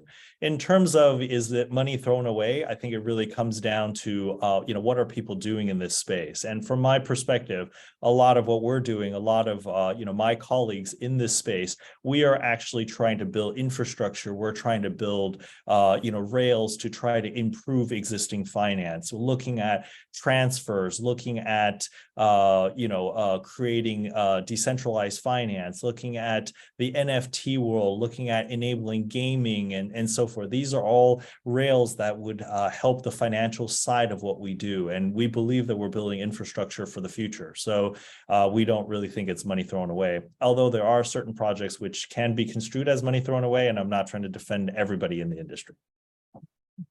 Great, thanks so much, Ben. Can you explain the government compliance differences between a crypto fund and a traditional asset manager? And how do you value crypto? So there's actually a lot of parts to that set of questions. So I'll start with the first one. From a fund perspective, there's no difference, or we're not operating with any difference. We are operating our fund as if it's any other fund that holds financial assets on behalf of clients. We're offering it in a compliant manner in private placement, following all of the private placement rules for onshore and offshore. We use extremely expensive lawyers. We started using lawyers at $800 an hour. And as we raised more money and had more wealth, we got more and more expensive lawyers. I think our lawyers are currently at $1,800 an hour. So maybe that's a career to be considered for some of you also. And all of our funds from a structure perspective are compliant, and we're also SEC regulated. So we are, as a firm, we're compliant. In terms of asset management, we're compliant. From a fund perspective, we're compliant. Some of the requirements for funds, it does end up being kind of best of compliance in the sense that some of the regulations are not yet set in stone. For example, the holding of assets. We keep our assets with custodians to the best of our ability, but there are certain assets that we do. For example, when we invest in venture and we invest in small companies, and the small companies, have issued tokens that are not supported by custodians. We are then custodying them ourselves. There are no clear guidelines around that, but when we do self-custody, we have to follow extra surprise audit and operational audits, which we do, and that's required by the SEC. So those are the things that we end up having to follow. And outside of that, we trade crypto, as another financial asset class. And I've gone through a number of asset classes in my career. So from my perspective, this is really just an extension, just another asset class. If you think about it, it is actually somewhat similar to when finance added, commodities to the world. Before, I would say 20, 30 years ago, commodities was not a big thing for Wall Street. And if you want to do something commodities, you call someone in Texas and get something done. And then I think Goldman Sachs bought J. Aron, Merrill Lynch bought Entergy Coke, and JP Morgan built their own desk. All of a sudden, everybody's in the commodities business. We then had, people taking institutional commodity exposure. We had ETFs launch, first on futures version and then on the spot version. And we're seeing the exact same thing play out in crypto. Currently, ETFs are available on futures version, but not on spot yet. We expect that to happen at some time in the future. So, things are moving along just as a new asset class to be added to finance would be doing. Great, thank you. I have one last question from Michael Q. Hi, Ben. I'm just wondering, what do you think about people investing in Ethereum and Bitcoin as like a way of for their retirement in the status quo right now? Do you think it's a wise decision? It depends on how old they are for their retirement. I mean, if you're as young as most of the audience here, I don't see that as a major issue. There's also an allocation discussion. We've been looking at crypto as an allocation as part of a traditional portfolio. By adding 1 to 5%, it really improves the Sharpe ratio, improves the Sortino ratio. It is actually a very good investment. Over the past decade, it's been a good thing to add, both Bitcoin and Ethereum. With that said, I wouldn't recommend putting 50, 100% of your retirement money on it, just simply because the volatility is very large. I wasn't joking when I said we started the firm at 6,000, it went to 60,000, down to 15,000. We're at 23 right now. Those are actually numbers. You can look them up. So, yeah. Excellent. Thank you so much, Ben, for being here today and for spreading your knowledge about blockchain and crypto. I really appreciate you taking the time. I know you're super busy. I know you have a bunch of other events that you speak at, but thank you so much for being here today. No problem. Thank you. And good luck. Thank you, Ben. That was amazing. That wraps up our speaker presentations for the day. We do have a career prep panel. So James, if you want to go ahead, we can introduce our career prep speakers.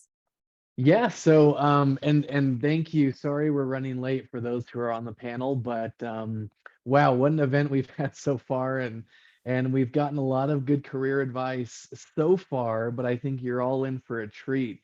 We have just really experts from their field from a lot of different backgrounds, which I think will be really helpful. So we have David Allen, Institutional Director at Schroders, Ivana, Senior Multimedia Editor at Morningstar, Oliver Daly, Ollie, Sales Manager for Investment Managers at Bloomberg, and Ian Wright, a Finance Professor at Brigham Young University. Maybe in interest of time to kind of combine the story and my first question, maybe if everyone, starting with David and go in this order, could kind of take 2 minutes, 1 to 2 minutes, and talk about their career progression, and then maybe one piece of advice that was valuable to you that you remember in navigating that career progression. So if we could start with David, that would be great. Very good. Thank you so much. It's really great to see everybody out there. And thanks to James and Christine for putting this together. I would say the one piece of advice that I would that helped me to begin with is I really learned about the bond. Step back, do something that is unsexy and pretty boring, and teach yourselves about the bond market. Know some jargon like 2s versus 10s. Know what a euro dollar is. Understand what actually happens at a treasury auction. Now, why am I saying this? Because the bond market is the cornerstone of the capital markets. And even the most successful private equity billionaire needs to know how much money. And I think that'll serve you really well. Anybody you interview with when you get a job in 4 years or so will be impressed with your knowledge. One other piece of advice that I'd like to give you now that we're in this career panel is it's a fresh piece of advice because I just gave it to a very close family member who's a little bit older than you. But what I said was create a micro resume and put it underneath your signature line in your email. Now this may not only set you apart, but it may trigger an in-person interview. And for each little bullet point in that micro resume, have a snappy little 90-second story that somehow relates to getting this job, and then be quiet and let the other person talk. That's what I have. That is amazing advice, David. What is an example of a micro resume? Just curious. Right. So I would say, David Allen, and I would say, I guess I could put varsity lacrosse. What else would I say? I would say, excelled in real estate finance, whatever it is. And it could be personal as well, but it's easy right underneath your signature line because nobody else is doing this. This is fresh advice. 3 little things below your line, and it should spark some interest and certainly differentiate you. And this is all in the, with the of getting that first in-person interview. I love it. I love it. Ivana, over to you. Thanks, James. Actually, it's Ivana. Sorry about that. Oh, no worries, no worries. My career progression, I am a journalist. That's my background. I majored in journalism. Many years spent time in a newsroom, working as a producer, producing shows, writing scripts, working with reporters. I came to Morningstar a few years ago. So I kind of switched beats, instead of like local news, national news, international news, finance. So two pieces of advice. One, very early in my career, even before I started grad school, a news director had told a group of us to always read something daily, read something weekly, read something monthly, and to read.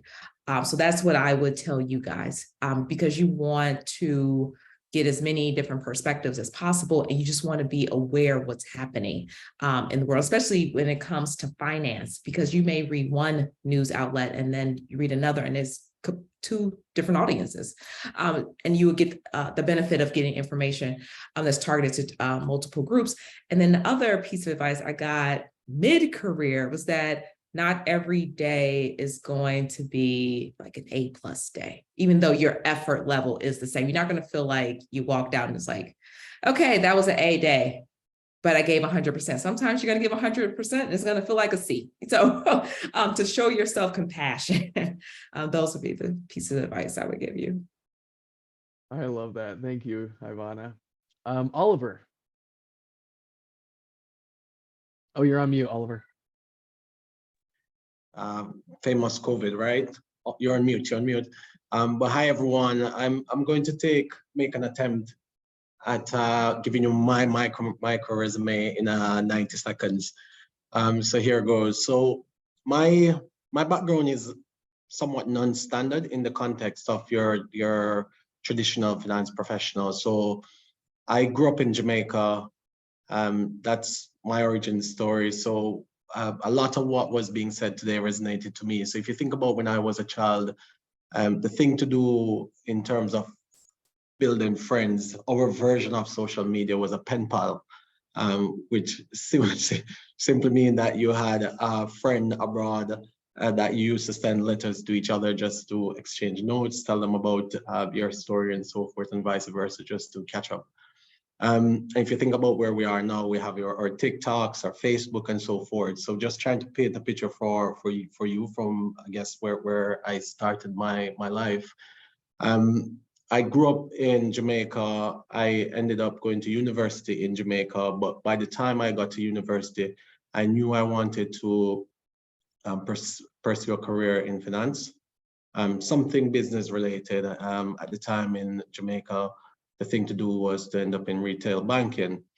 But in second year in university, I took an option course in international money and finance and got introduced to capital markets, to FX, the Forex markets, stock markets, and so forth. And I just lit up like a Christmas tree, right? In that moment, I knew what I wanted to do. But I also took a position that I wanted to do this outside of Jamaica, because by then I was traveling to the UK extensively and then to New York as well. And funny enough, those are the two places I ended up living. So I left Jamaica after university, went to the UK, decided to take a detour, spent 5 years in the British Army, completed grad school, left the British Army after 5 years again. That was right after Bear Stearns crashed. So left the military in 2009, then joined Bloomberg in 2010. And I've been at Bloomberg for the past 12 years. Last year and a half took me to the US, so I now live in New York. So a bit of a fascinating, by my own estimation, fascinating journey, but it's a bit of a whirlwind as well. It has been a journey which has required me to manage large-scale changes in my career. So a lot of what was being said earlier about not being fixated on a position and just adjusting the course when one needs to resonates with me. In terms of advice, I would say that the two pieces of advice that I've gotten that has carried me through my career, one of them being never doubt, right? Remove self-doubt. You have the job, just do the job. That's one thing. And the second one was around treating people well. And an extension of that is paying it forward. So again, Brand spoke a lot about his personal board of directors, people who are invested in him. As you continue on your journey, never think that you're too young to invest in the next generation of professionals who are coming through, or individuals who are coming through trying to do something as well. Thank you. Thank you, Oliver. Such great advice. Ian, over to you. Thanks, James. So I studied math and econ at BYU as an undergrad, and afterwards thought maybe I want to get a PhD in economics. So did one of those at Stanford. When I was there, I thought maybe I want to be a research academic. Concluded like halfway through my time at Stanford that once I got kind of the key result, I didn't really want to write a paper about it. So that's not a great place to be if you're a research academic, because they spend a lot of their time like codifying their results in papers. And so I started doing some consulting on the side, had found like that I loved finance. And it took kind of a long time throughout that process, like of just networking and talking to people like crazy for probably about 18 months. But I was able, like the process of interviewing and like talking to people, to realize I knew I wanted to kind of do macro strategy. So I wanted to be at like some bank mapping the economics views into kind of actionable trades in the macro space. So thinking about, you want to be buying Japanese equities or European bonds or commodities, right? How do you want to be focused on your asset allocation in your portfolio? So it ended up being that I got married to my wife, and she said, I want to live overseas. And it turned out great that the job that I exactly wanted to have was at Goldman Sachs in London. So my wife was happy and I was happy, and everything worked out great from that perspective. So I did that for about 4 years, and it was fantastic. Great place to be, huge institution, obviously, numerous people to connect with, learn from, numerous divisions. Had clients that were pension funds, hedge funds, insurance companies, right? And I still remember my boss coming, and like 2 months into the job, right? It was the first full-time job that I had. And he said, hey, there's this hedge fund in town. They manage about 40 billion. I can't take the meeting. Can you do it? And I just thought, I'm going to die. But that is genuinely how you grow and learn, right? You get thrown into things that you're not used to. So love that. The people were fantastic. Got to meet and learn tons. After being there for 3.5, 4 years, I moved over to BlackRock. They're a large institutional asset manager. I joined a team of about 10 people. We managed about 20 billion, covering the same kind of asset universe that I had done before. Did that for a few years. BYU called and asked, said, hey, would you consider coming and being faculty here? And I said, to be honest, I don't think you would want me, because I do not want to write a research paper. And I know that that's what academics do. And they said, no, we have like roles where you'd exclusively work with students. You'd be more focused on the clubs, like this type of thing, and teaching classes. And so now I teach asset management, international finance, and kind of investments, early investments academy-based courses about practical markets. So it was a major shift. We moved from kind of urban to suburban, international to national, and then private sector to academic, all in one fell swoop. But it's been great. We've loved being here. And I think if I had to give one piece of advice, it would be get to know as many people as you possibly can. And don't do it because you're trying to get something from them. Do it because you like genuinely are interested in them and like care about them and want good outcomes for them.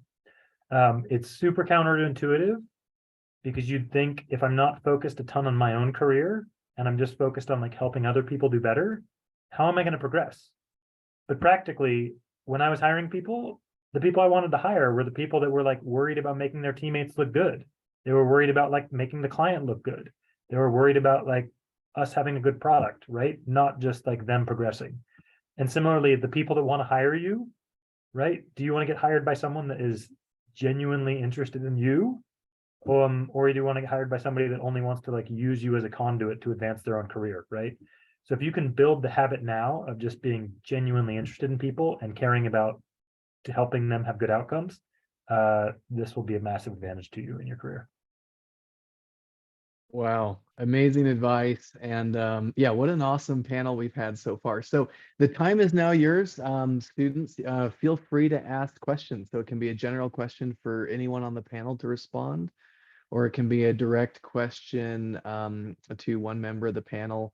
The other thing I would add is, as you're getting ready to ask your question, is all of the speakers that spoke today, we've had some amazing speakers. I would recommend staying in touch, like Ian Wright said. A lot of them have LinkedIn accounts. A lot of them have websites where they give their email address. And so reach out and stay connected. So yeah, who would like to ask the first question? So I have Brennan Lee, who has a question for Ian Wright. Great. Well, hi, Mr. Wright, and thank you so much for giving your experience in the past. So you've had deep experience in both academia and also the private sector. What do you think are some of the skills that you learned throughout university and throughout academia that are super important when it came to experience, specifically to like the finance industry? Yeah, no, that's a great question. So if I had to pick something that I feel like is actually a common challenge that both kind of junior employees face, but then also students kind of face, like when I'm in the classroom with them now. And when you think about finance, like what's it all about? A lot of it's about like making decisions and managing risk, like making good decisions with money in the context of like risky propositions, right? And so like it's rare that you're going to be able to proceed with certainty in almost anything you do in the financial realm, right? That's to some degree, that's what we like about it. It's what keeps it exciting. But what I find that like sometimes students and young professionals can struggle with is they want to like know they're going to be 100% correct before saying anything in a meeting, in a class, asking a question. Like the fear of looking stupid, the fear of like everyone's just going to point and start laughing at me because they're going to think, how could that person even conceivably ask that question, right? And so I kind of like to think about it as a aware proactivity. So yeah, be aware of the environment that you're in, but be proactive about like leaning in, asking questions, and don't feel afraid to look wrong. When I was at Goldman, we would have a macro to give you a story that like illustrates this, so I'm not just making it up. When I was at Goldman, there was a group every Friday where we had like a macro department meeting for all of like macro research in Europe.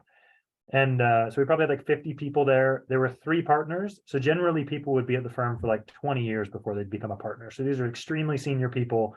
They're like running things, right? Below that, you have kind of, MD, director, VP, and then associate. And associate is what I was. So I was like very, very far down the road, down the line. And I didn't really know any better. And what would happen is periodically they would ask questions. So I go to my first couple of meetings and they're asking some question about, so what do we think about like equity risk premium and what's happening with it right now? And it's just complete crickets in the room. No one is saying anything, right?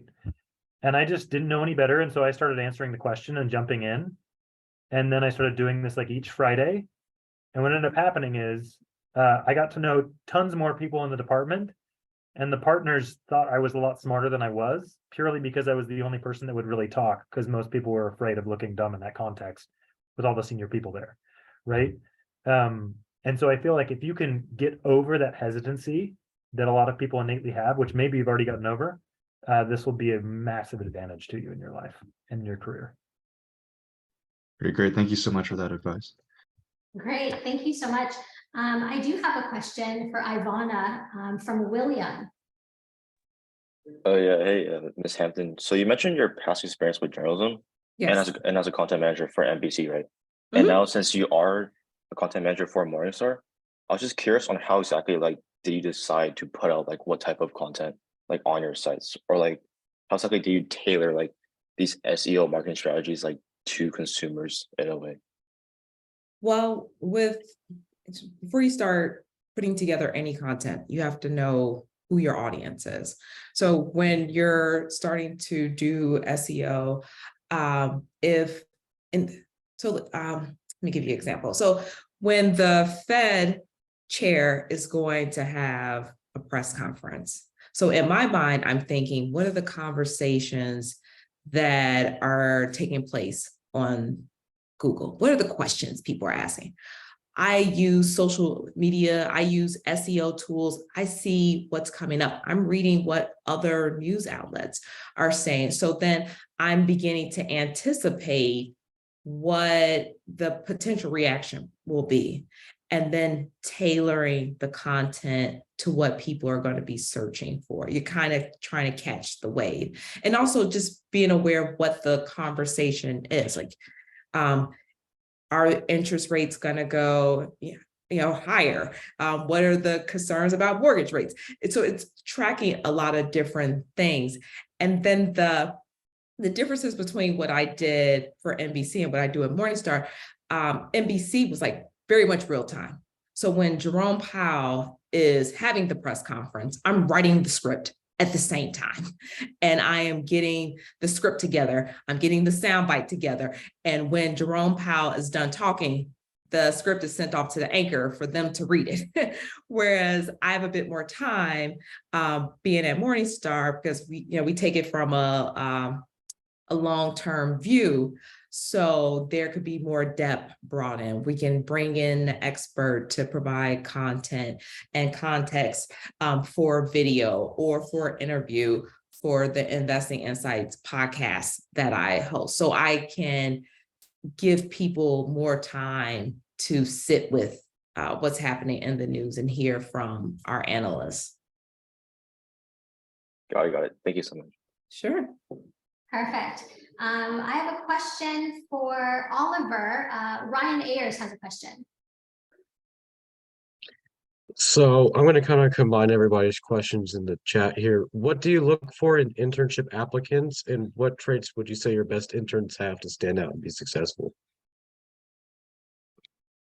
Okay, so in my experience, one of the things I've been quite fascinated and impressed with the interns that we've hired is the degree of energy, being very, very energetic about wanting to contribute to the internship to ensure that it's successful, ensure that they have a good experience. I will say what's consistent with interns and what we look for in the type of employees that we like to hire is hunger and desire, being curious about the industry, about the work that we do, and wanting to learn. And then also the individuals already have some sort of framework through which they're thinking about what they want their career to look like. So they aspire to do more beyond the internship role. And they're actively wanting to or already having the conversations with persons within the organization or in other organizations across the industry about where they should be and how they should build a career within finance.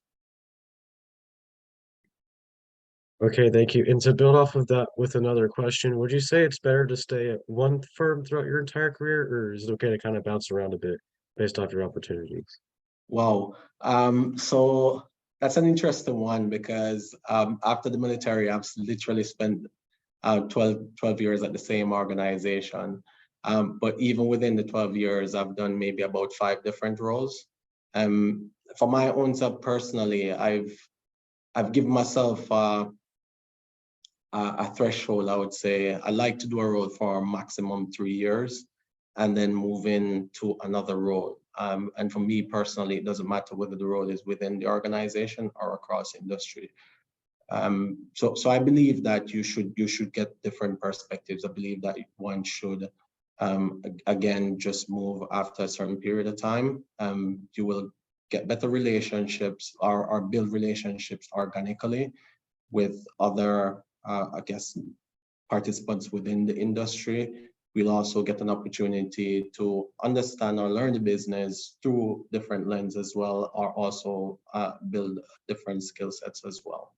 So I'm definitely in favor of moving around, but doing this in a very thoughtful way. Awesome. Thank you for the advice. Great, thank you. David Allen, I have a question from Michael Q. Hi, Mr. Allen. My question is just throughout all of your experiences, like selling to clients, I guess, what is it fundamentally that makes someone trust you and want to give them their money to you to manage? That's a great question, and I'm glad you asked it because you guys have so much time, decades before you to learn so much. I'm really lucky because in the 90s, I traded FX. I traded foreign exchange. There were some questions about foreign exchange trading earlier. Spreads were huge. And so I think that you could, even as a retail investor, make money. But I was trading for banks. To answer your question, the trust is built by every salesperson wants to jump to a sale and jump to a product. But if you have the patience to sit there and listen, the best meetings that I've had, and I've had the meetings with GM's pension plan, IBM, AT&T, GE. The best meetings I've had, Michael, is a 1 hour meeting and they talk for 59 minutes because I have 1 minute to give them a reason to come back. Once I come back, I'm practically omniscient, right? Because I haven't pitched a product. I haven't thrown a bunch of pitch decks on the table. James, what I've done is I've respected them and I've respected their time. And I know nothing about what keeps them up at night. And I'll tell you a great secret about Instant side and also the client facing side. They really don't care, Michael, about whether they get 50 basis points or you lose. There are much bigger issues that keep them awake at night. And that involves their career. It involves what their next career steps are. That's the kind of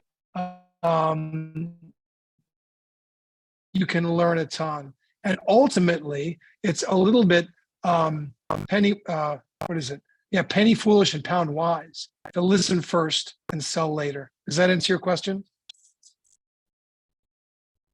Yes, thank you so much, David. In interest of time, I think we're going to have to wrap up here. But let me just say a heartfelt thank you to all of our speakers, especially this last panel.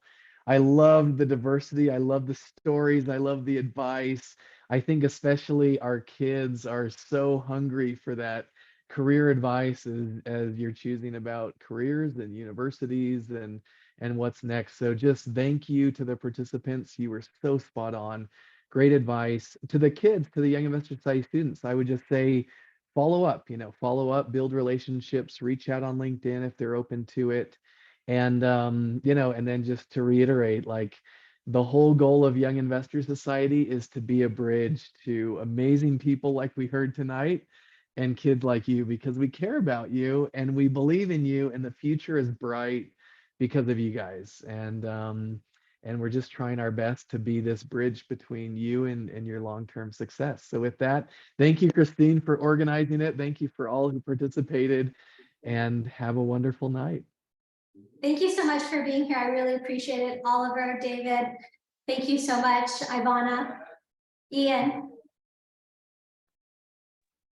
Yes, thank you for inviting me. Thank you. Bye. Thank you.